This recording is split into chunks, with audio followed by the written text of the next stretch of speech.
What's poppin', y'all? Welcome back to I'll Do It Myself. This is Wayno. Yes, you are getting an episode on a Sunday. Before we get to it, though, make sure that you hit them subs, hit them likes, and run up that hype. Today, we talking about Max B. Max B has been at the center of conversation ever since he's come home. They either celebrating him or trying to keep him down. It's either one or the other. You feel me? A couple of weeks ago, he came home. Everybody's happy. 2 weeks after that, they putting him in the conversation and jumping Ja Rule. You know what I'm saying? Him and his people jump Ja Rule. Ja Rule responds and says it had nothing to do with Max B. Keep him out of that situation. Max B responds with a tweet saying, keep me out of it. Keep my name out of all of the BS, right?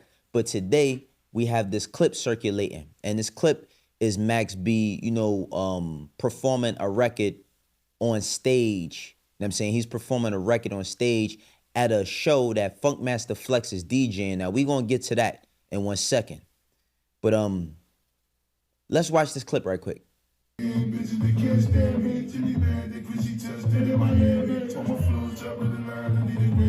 Now, Max, he's performing, and you would ask, right? Why is this record, We Sip Grand Cru, a remix of Pop Champagne, even being played in 2025? That's not even one of Max B's tops freestyles or nothing like that.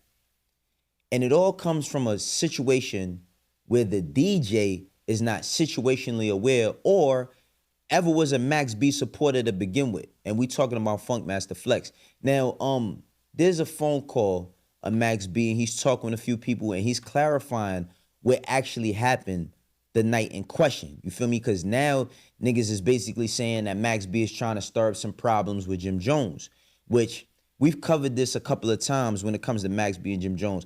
I don't think that Jim is looking for any problems, and that's not to shun him or nothing. And I don't think Max is looking for any problems. These are both men in their late 40s that had a situation and a problem about 20 years ago, right? Now, even with that problem and that situation that happened, it seems as if everybody has gone their own ways. Now, Jim has said, he's not gonna talk about it. He doesn't want to let it go, or whatever the case may be. But he hasn't been so much vocal in recent years regarding Max B. Max B has also stood on the side of, I ain't really on that right now. And you hear that specifically in this phone call conversation. What? What's up, beloved? What's going on, man? Thank you, man. Thank you, man. Thank you, man. I'm just trying to get situated. How the brother, man? What's going on, Max? We don't need this. Nah, I ain't, look, that ain't me. Listen, that shit wasn't me. When we went up in there, when I went in the club, bro, I had 2 whole other records that wasn't even in that chapter when I was on that, with that regime. The nigga Flex said, he don't got no records. He only got Pen and Tail. I said, all right, we only was doing like one, maybe 2 songs. Mm-hmm. Right. The nigga did 2 hooks of Pen and Tail, and then play the Grand Cru joint. So now, I'm just saying what's up to the nigga, embracing the nigga. I'm like, I ain't know what was going on. I ain't even know the words to the shit. I was just improvising because I was performing for my crowd. They paid to see the Dawn, and I was giving them a show. It's the equivalent of this. You got a motherfucking 2 wrestlers, and some shit go wrong in the ring. And the cameras is rolling. Do they stop or do they keep wrestling? You gotta. Right, nah. So that's all that was.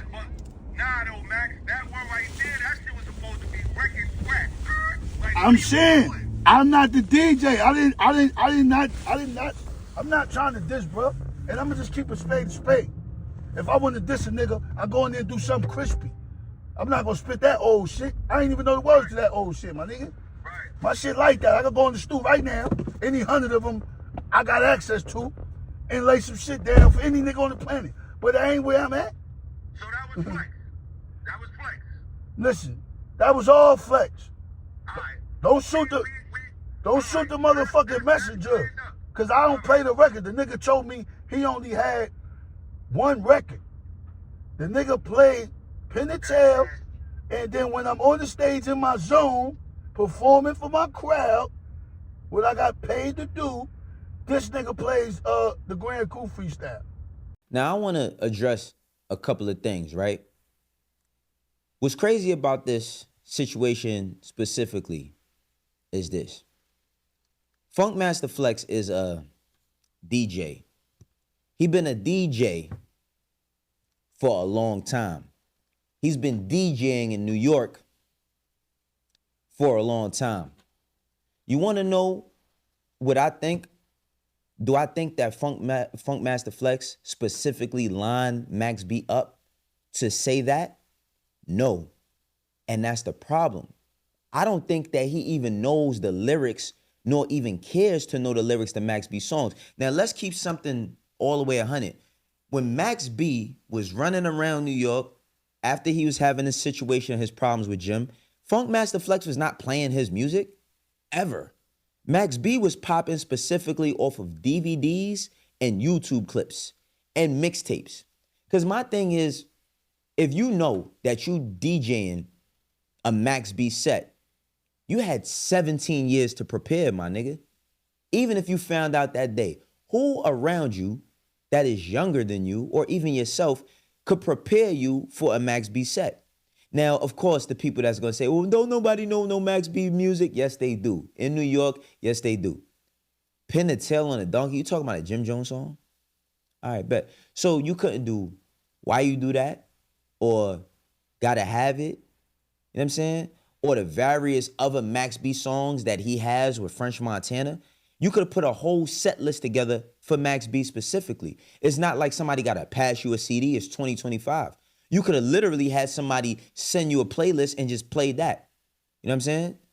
You didn't need a Serato and none of that bullshit. You could have literally had somebody, yo, I got a DJ Max shit tonight. What song should I play? You only had Pin the Tail and a Grand Crew freestyle. See, this is the biggest problem that we've had in New York over the years. Funkmaster Flex, much respect to him for what he's done in New York City, but he's had the same job since I was in junior high school. I'm 42. I'm going to say it again. He's had the same job this whole time. And with that being said, see, now Max, could he have pivoted? Like he explained in the phone call. Shit, it's like two wrestlers in the ring. I'm just performing at this point. I'm just improvising. I'm doing what I got to do because I'm paid to be in there. But what is the clip of that night? That one moment.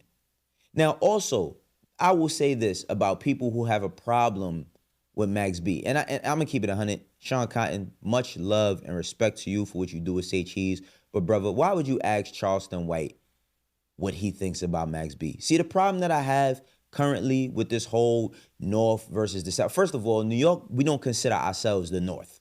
We're just New York. We don't consider ourselves the East Coast. We just New York. Now, it's divided by boroughs and all of that, but back to what happened with the Say Cheese shit. My biggest problem with that is like, yo, bro, why would you say to Charleston White that people who from New York say if you don't know about Max B, then you're not cultured? What people of significance is saying shit like that? Who? People on Instagram? People on Twitter that just saying shit just to say it? So you mean to tell me that we will have an opportunity for Max B, who has done nothing to none of these niggas since he's come home, have an open floor to be disrespected? Max B ain't on no charts. What the fuck is you talking about? Finesse 2 Times get locked up every other week. Do we, every time he come home, do we be sitting here talking about some, don't nobody listen to Finesse 2 Times? We don't take the opportunity to disrespect people from the South just cause. And I hate the misconception that everybody from New York just hates the West Coast or hates the South. That is the biggest bullshit story of all time. The reason why people are upset, specifically with New York, is because of the Source Awards, because Outkast won Group of the Year. Bro, when the Source Awards happened, majority of the people that operate in the music industry that are from New York was probably 12 and 13 years old. So we are held to the standards of the people who were in media 30 years ago. We've done nothing but show love to the South. We've done nothing but show love to the West Coast. And every time the opportunity presents itself, we are always disrespected. We're always disrespected. Nobody don't listen to that shit. Nobody, bro. What the fuck is y'all niggas talking about? I really believe that y'all niggas are just chaos agents sent here to disrupt black people. Facts. Because what the fuck is y'all niggas talking about, bro? It seems as if every single time somebody is doing something positive with themselves. Max B did not come home talking about, oh man, fuck the South. But here we get all of these videos, all these people creating content about what Max B means in hip hop currently to them. Okay, well, cool. Guess what? A lot of us don't listen to people from Texas or different shit. We don't take the opportunity to every time somebody bigs them up to put them down. We don't do that. Niggas don't come to New York and lose their life. They don't. Out of town rappers don't come to New York City and lose their life, let alone their belongings. Now, don't get it twisted. There's a few people that have lost their belongings, but that's because you're looking for the wrong shit. You feel me? We don't, when artists come to our city, we welcome them. We welcome them. Shouts out to Slow and Bucks. You know what I'm saying? Those is two brothers that if you moving around New York City, I don't give a fuck where you from. You had to go through them.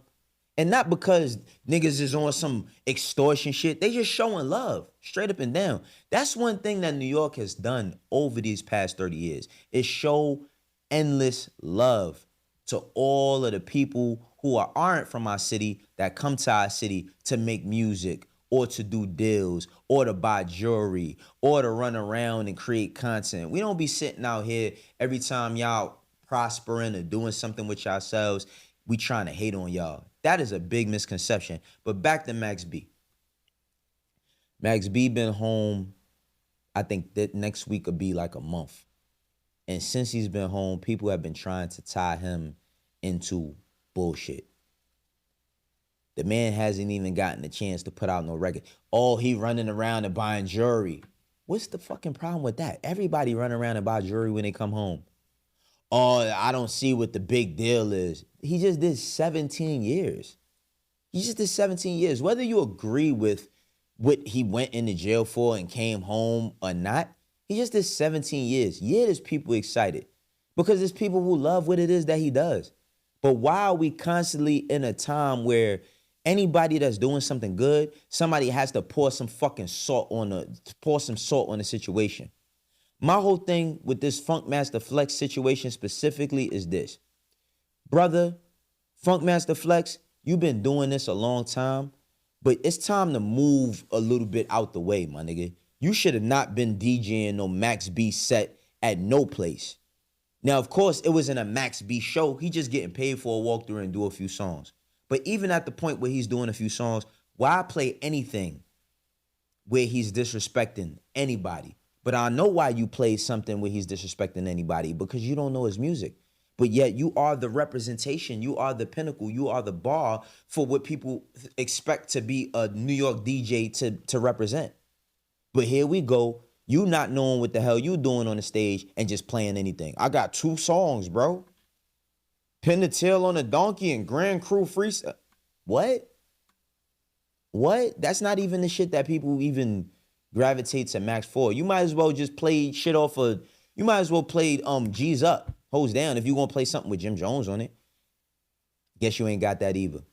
See, this is the thing, man. Ultimately, people need to be situationally aware. Situationally aware. That means understanding the impact that you may have on the said situation. Knowing what's going on around you. Reading the room. Joel Santana said, don't read books, read the room, right? Reading the room, understanding what the fuck is going on. Instead of putting people in a situation where they now got to explain themselves. Over what? And as for all the people who keep saying, what's the big deal? What's the big deal? What's the big deal? If it ain't no big deal, why you keep talking about it? Because you tired of seeing the nigga? Damn, nigga do 17 years in prison, come home, people celebrate it, and you got something negative to say. Man, that's some sucker shit. This is how I do it myself. For the ones that rock with me, you know how we doing. For the ones that don't, eventually you will. We heading into December. We got 31 days left. Make them bitches count. Because we ain't going to get another December like this one that's about to come up. For the ones that rock with me, you know how we doing. For the ones that don't, eventually you will. I'll catch y'all on Monday. Peace. If you want to be the best rapper, you got to have the best bars. Just like Morgan & Morgan is America's largest injury law firm. Morgan & Morgan is America's largest injury law firm. They gotten over $25 billion with more than 500,000 clients. And the results speak for themselves. A client in Pennsylvania got $29 million after being offered only $500,000. Another client in Florida got $20 million after being offered zero. Morgan & Morgan been fighting for the people for over 35 years. It's like hiring a legal army that's always going to ride for you. If you get injured by somebody else's negligence, then you deserve to be paid. Not all law firms is created equal. Hiring the wrong one could cost you. If you get injured, you could check out Morgan & Morgan. Their fee is free unless they win.